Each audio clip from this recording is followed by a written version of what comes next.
All Derrick Lewis knows about the opponent he faces this weekend is that he's a tall Brazilian. This kind of nonchalant attitude towards his fights in general, and more specifically the fighters he faces, is not something out of character for the Black Beast, but Teixeira is the kind of fighter that could shorten a high-level journeyman's career, and that's something Derrick certainly wouldn't want. Because aside from sharing his limited knowledge about his opponent for Saturday, he also talked about his motivation to keep fighting at the age of 40. Lewis has always been clear about the only thing he cares in his career, and it's making money. He's a perfect example of a fighter who, maybe even without understanding his own limit, doesn't have ambitions to become a champion, and getting consistently paid by fighting a couple of times a year is what's more than enough. Teixeira is in a completely different spot, a young prospect with great finishing ability who's never yet tasted defeat, so this should be an interesting clash between him and the always dangerous veteran. Here's what Derrick thinks about the fight. It was always been the number one thing, even whenever I first started. I was fighting every other month whenever I was in before I was in the UFC. That's how I was paying my rent. My rent was $525 a month. I was fighting every other month, and I was getting paid $500 a show. 500 to win, 500 a show. Derrick, who the hell is Teixeira? He's a Brazilian, the guy that's 6'7". And okay, you know his it. height this time. Yeah, he's 6'7". That's what I heard. All right, well, I'm happy to report that he is a striker. Oh, good. No takedowns in his first two UFC fights. Yes, sir. That's rare. All right, are you relieved to hear that he hasn't shot for a single takedown in the UFC yet? Oh, yes, that's good. That's good. He probably can because he's so tall. With guys like that, you got to really get into them. You can't stand back, can't wait back, can't step back. You got to go forward because if not, you're at their advantage with their reach.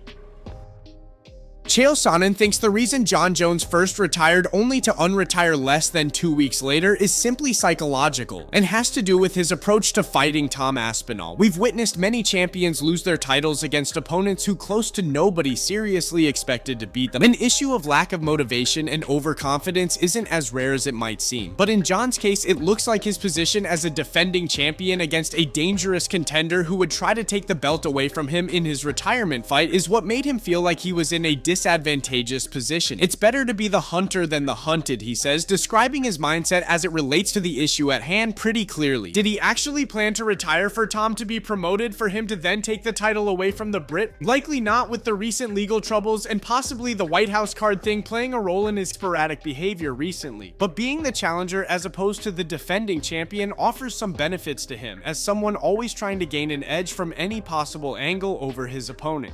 We now have Jon Jones to put out what many viewed as a cryptic message, but it wasn't cryptic to me. I felt like I got it, and I felt like it was what Coach Pittman had talked about for all these years with the diamond and the piece of coal reference. Jon Jones says, it sure feels good to be the hunter instead of the hunted.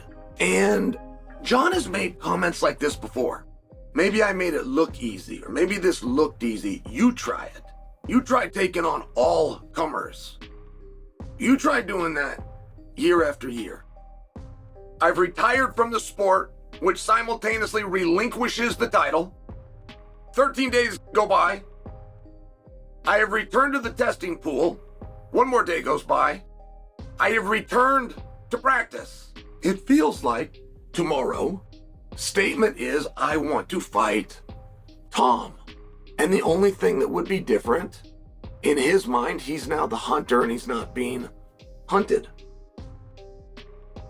Khabib and Islam Makhachev get into a street fight in Russia after a verbal dispute reached a point of no return. Zubaira Tukhugov, a former UFC fighter and a close friend of Khabib and Islam, revealed this in a recent interview to a Chechnyan outlet. He called Khabib, who briefly commented on what happened, with Zubaira then explaining why something like that can be unavoidable sometimes, even if one's not looking to get into trouble. The alleged incident took place in Moscow when the group, including Tukhugov, Khabib, Islam, and another relative of his, were walking to a cafe located near one of the gyms Zubaira frequents.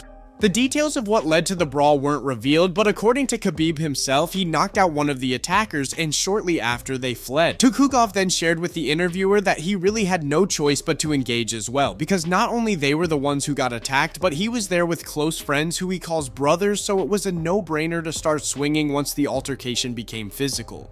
Зарубились, короче, пацаны. Ако смотри, тот, кто напал, того вырубил сперва. Какая рубка была, вы просто не представляете. Два раза зарубились. Жесткая рубка была. Соскакивали в конце. Если пойдет, то пойдет, если нет, нет. Но назад никак не дадим, что бы ни случилось. Нет, если мои друзья пошли, я не стоял бы. Я также за ними пошел бы, что бы ни было. Я ни о чем не жалею. Но мои друзья пошли, я за ними пошел. А что я должен был стоять? Смотреть на них, конечно.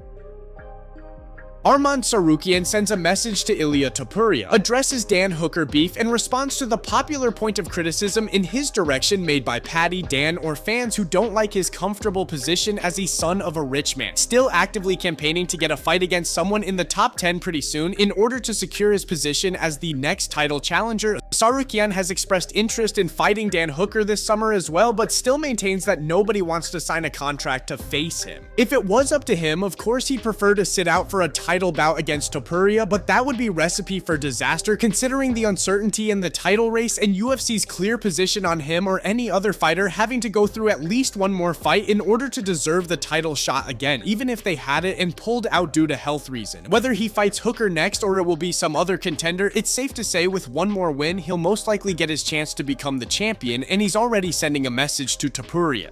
Dan Hooker.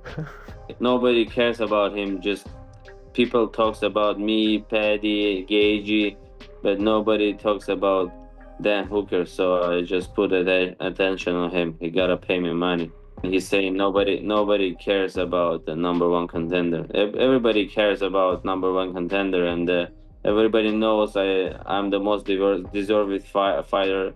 I just got hurt, and you just because of that you wanna put me on the back, you know. That's not fair. I've been beating everybody in my division and became a number one, and just can't wait to become a champion, and then started to talk shit. People jealous, you know. I have money. Is that true? That I have money. Yeah. I mean, I don't have too much money, but I can live, I can do whatever I want in this life, I can buy whatever I want, but I cannot buy private jet, I cannot buy private yacht,